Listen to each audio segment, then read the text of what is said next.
Hi అండి, నేను మీ సరిత చేతి వంటలోకి స్వాగతం. అప్పటికప్పుడు ఏదైనా టేస్టీగా తినాలనిపిస్తే ఈ రవ్వ డోక్లాని తప్పకుండా ట్రై చేయండి. ఈ రెసిపీని కేవలం 1 కప్పు రవ్వ మరియు పెరుగుతో ఈజీగా చేసుకోవచ్చు.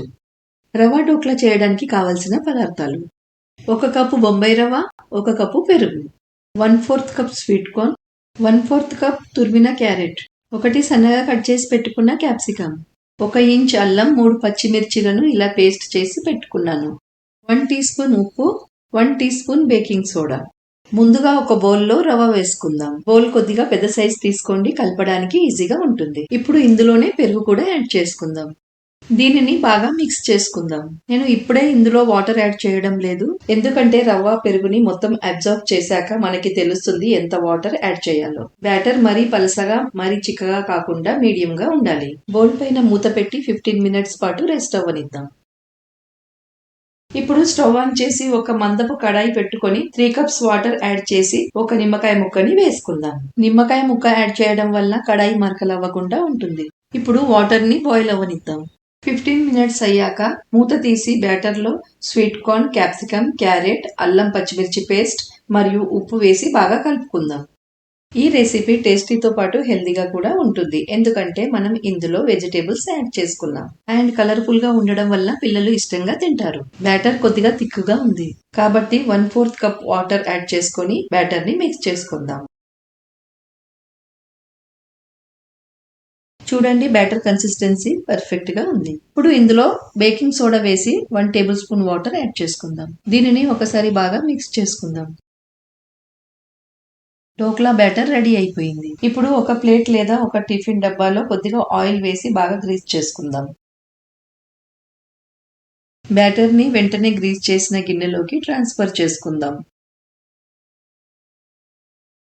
గిన్నెని ఒకసారి ఇలా ట్యాప్ చేసుకుందాం. కడాయిలో ఒక స్టాండ్ పెట్టుకొని బ్యాటర్ ఉన్న గిన్నెని పెట్టి కడాయిని కవర్ చేసుకుందాం. ఇప్పుడు డోక్లాని హై ఫ్లేమ్ పైన 15 నిమిషాల పాటు స్టీమ్ చేసుకుందాం. మధ్య మధ్యలో మూత తీసి చెక్ చేయడం అవసరం లేదు. 15 నిమిషాలలో డోక్లా స్టీమ్ అయి రెడీ అయిపోతుంది. 15 మినిట్స్ అయ్యాక స్టవ్ ఆఫ్ చేసుకుందాం. చూడండి, డోక్లా ప్రాపర్ గా స్టీమ్ అయింది. ఇప్పుడు ఈ గిన్నెను బయటకు తీసి 5 నిమిషాల పాటు డోక్లాని చల్లారనిద్దాం.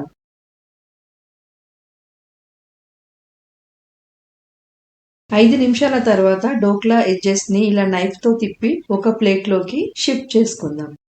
మీరు గనక నా ఛానల్ ని సబ్స్క్రైబ్ చేయనట్లయితే ఇప్పుడు తప్పకుండా సబ్స్క్రైబ్ చేసుకోండి. మరిన్ని కొత్త రెసిపీ అప్డేట్స్ కోసం బెల్ ఐకాన్ ని క్లిక్ చేయండి.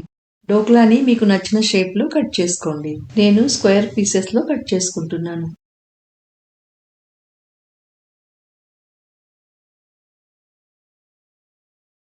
తాలింపు కోసం కావలసిన పదార్థాలు: 2 tablespoon oil, half teaspoon ఆవాలు, 1 టీ స్పూన్ తెల్ల నువ్వులు, 2 రెమ్మల కరివేపాకు, కొద్దిగా సన్నగా కట్ చేసి పెట్టుకున్న కొత్తిమీర.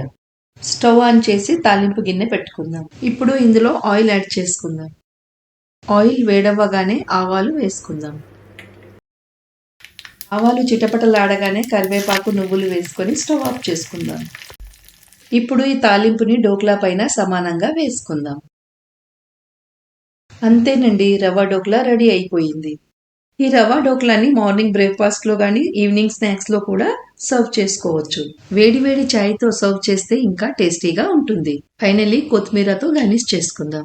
ఈ టేస్టీ అండ్ ఈజీ రెసిపీని మీరు కూడా డెఫినెట్ గా ట్రై చేయండి అండ్ కమెంట్స్ లో తెలియచేయండి. రెసిపీ నచ్చినట్లయితే ఈ వీడియోని లైక్ చేయండి, షేర్ చేయండి అండ్ నా ఛానల్ సరిత చేతి వంటని సబ్స్క్రైబ్ చేసుకోండి. Thanks for watching.